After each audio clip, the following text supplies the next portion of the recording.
Handa na ba ang grade 1 Akasyang pag-aralan ang buhay ni Lapu-Lapu at Gabriela Silang? Handa na po!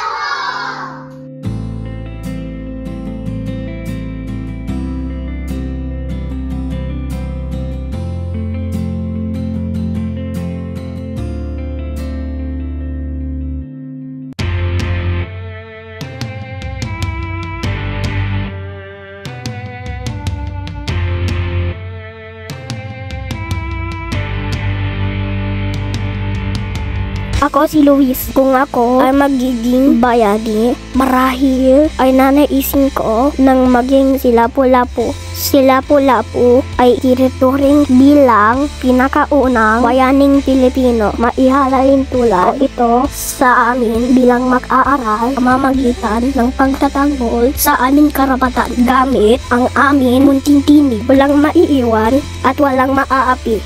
Kapag may nang-aapid, dapat labanan!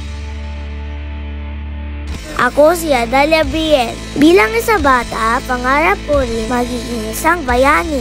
Bayaning sisimbolo di lang sa mga kababaihan, pati na rin sa ating mga kabataan. Tulad ni Gabriela Silang, ang unang Pilipinong babae na mamuno sa isang himagsikan. Bilang babae, kabataan at mag-aral sa pamamagitan ng pagiging aktibo sa mga gawain, magpapalawak ng aking kaalaman at maging isang responsableng mag-aaral.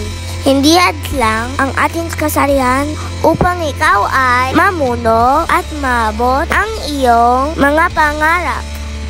Babae ka, hindi babae lang.